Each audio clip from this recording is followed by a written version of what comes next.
Hello y'all, I am wearing a hat. It has Roma on it, which is the Italian spelling of the city of Rome. Not to brag or anything, but I studied abroad in Italy this past summer, and I got this hat while I was in Rome. I also got this cool dagger while in Florence. I don't think I'm supposed to have it here on college campus, but it's so incredibly cool that I think it'll be fine. Don't tell anyone, I will use it on you despite how incredibly ineffective it is. To say Mario Kart 8 is getting up in years is an understatement and a half. It's been the recent mainline Mario Kart entry for over half my lifespan, nearly a decade. I've never felt so old and so young at the same time. However, that looks to be ending soon.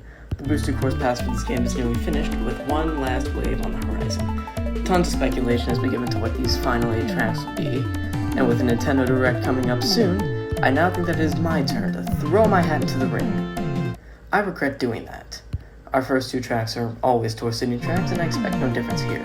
For the Acorn Cup, I predict Madrid Drive to kick things off, with Roma Bonti starting off the Spiny Cup.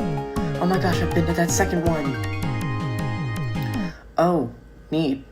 The order of these 2 honestly doesn't matter, and I wouldn't be surprised if they were flipped. I just think it'd be more fitting if Roma Bonti, of course based on a city with the Mario Brothers heritage, started off the last cup of Mario Kart 8. It's thematic. The next track up... Oh. Okay. Bye. Fine. The next track up in the Acorn Cup is GCN Mushroom Bridge. I know that we just got We Move Your Highway in the last wave, but, just wait a bit, okay? I'll get back to it later, I promise. The next 2 tracks up are Piranha Plant Cove in the Spiny Cup and Piranha Plant Pipeline in the Acorn Cup. Again, these 2 are also interchangeable, but I put them in this order because I felt like it. I've heard that Cove is harder, which would make it better for the final cup of the game, but I don't play Tours, so I honestly have no idea. After that, we come back to the Spiny Cup with GCN Dino Jungle. So, here's the thing. We're supposed to get 2 GCN tracks in this wave. Dino Jungle is one of the clear favorites. The other one that people think is likely to come is DK Mountain. So, why not get both, you ask? Well, we can only get one because these 2 tracks share the same music track. Yes, these 2 tracks share the same music track, and that is the reason we can only get one of these 2 amazing tracks. And yes, I'm mad about that. Add them both! Anyways, if we're only going to get one, then I'd say it's more likely to be Dino Jungle, because we already have DK Summit in the PCB, which is vaguely similar to DK Mountain. It's weak reasoning, yes, but it's reasoning nonetheless. And yes, I'm aware of the fact that DS Waluigi Pinball was added, despite sharing the same music track as DS Wario Stadium. But the difference is that Wario Stadium was included in the base game, while Waluigi Pinball, along with the 2 GCN tracks, provided they both get in, was added in the BCP. It's all about the timing. The only other GCN track left is Mushroom Bridge, which is why I put it here on this list. There's a theory going around that we don't get a second GCN course at all and get something else instead, like what happened with Moonview Highway, but I'm not sure about that because with Moonview Highway it felt more like dropping a Nitro track and putting something else in its place, instead of replacing one retro with another, which is what would likely happen if Mushroom Bridge got replaced. And also, I'm hoping that we don't get Mushroom Bridge, but this is just a safe bet. So there, my justification for Dino Jungle and Mushroom Bridge. Unless some other random GCN tracks gets added completely out of nowhere, or I'm just wrong. Moving on. Ending off the Acorn Cup, I predict we're going to get SNES Bowser Castle 3. It's been a very long time since we've seen a Bowser's Castle get remade, but I bet you might be wondering why I put it here instead of in the spot that GCN Dino Jungle took. If we look across the games, find that the majority of Bowser Castle tracks take this very spot, the second to last spot in the last cup. But in the older title, the last slot of the second to last cup is where Bowser tracks reside, and the BCP is 50% of throwback to older courses. This statement ignores numerous Bowser Castles that don't follow either rule, like Wii's rendition of N64 Bowser's Castle, which appeared in the last on the last cup, every other remake of a Bowser Castle which just ended up in some random spot, and every Bowser Castle in Super Mario Kart along with half of the Bowser Castles in Super Circuit. And yes, we are getting SNES Bowser Castle 3. If you think any other SNES course is coming, you're dumb.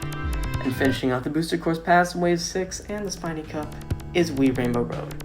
As someone who grew up with Mario Kart Wii, I love this track and am very biased towards it, but even objectively, it just makes sense. Aside from it being a tour, it's a Rainbow Road track. Looking across all the games, every single set of Nitro Cups ends with Rainbow Road, and as of Mario Kart 7, the same has started happening with the Retro Cups. Look at Mario Kart 8 Deluxe's roster. the rule still applies with the new Rainbow Road ending the Nitros and N64 Rainbow Road ending the Retros, at least in the original game. The original DLC put SNES Rainbow Road in the middle of the Triforce Cup for some reason, not sure why. But way through the BCP, 3DS Rainbow Road ended it off. Don't see why they would end the pattern now, I'm just saying. Then, we also have the prefix State of Mind, which shows the last track of Wave 6 being a Wii track. Come on to the last point, Wii Rainbow Road just makes sense. The greatest reason we might get Wii Rainbow Road is that, well, it's Wii Rainbow Road. It's a truly iconic course with so many memorable moments. The steep descent with the boost pads at the very beginning, the star cannon near the middle, the split pass near the end, the sideways trick jump that likely never worked in this game because of the anti-gravity, the wavy bridge with the Starbits from Super Mario Galaxy that's likely going to get removed in favor of a glider ramp, and the hairpin turns that make this course one of the hardest in the entire franchise, and so many others. It's simply a well-designed track, and in a game where bikes are clearly better, Wii Rainbow Road is the only track. It's so hard that it actually favors carts, which is just crazy to think about. It even has a figure 8 in the middle, like Mario Kart 8. Get it? It's funny. And then there's the fantastic music. I love analyzing video game music, and Wii Rainbow Road has one of the best music tracks in video game history. The upper woodwind melody provides the light feeling of driving on a road made of rainbows, while the Good Egg Galaxy theme that serves as a counter melody and the strings brings the majestic quality of the track, and the chords in the synth provide a darker tone to remind us of the difficulty of the track, and it's beautiful. It also hasn't been remade in Mario Kart 8 yet, because of course, I need to be reminded of this stupid rule. And that's it for the courses, but now let's look at everything else. As far as characters are concerned, I'm betting on at least Diddy Kong and Pauline. Both make a lot of sense and are super popular. And the latter maybe sort of got leaked, sort of. If we get more, I bet on Funky Kong, Rob, and maybe even Captain Falcon to make his debut. The last one seems very unlikely, but I just want to dream, okay? I think getting new battle courses is also likely, with GBA Battle Course 1, GCN Cooking Land, and DS Twilight House being guaranteed to show up if that happens.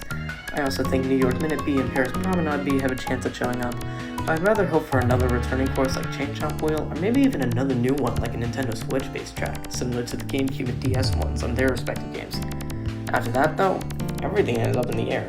New and returning car parts, new and returning items, and maybe even a double dash-esque mode where 2 characters are in each vehicle can be some massive surprises. And that is what I'm betting Wave 6 is going to look like. Admittedly, some of these courses might move around, but it's not a big deal if I get the order wrong. No matter how right or wrong I am, though, I'm super excited for this wave to be announced, even though I likely won't be playing the game until November. Stupid parents stopping me from stealing the family Nintendo Switch. Oh, hey, you're back. Campus police. We got a message about an illegal weapon on campus. Ah, shit.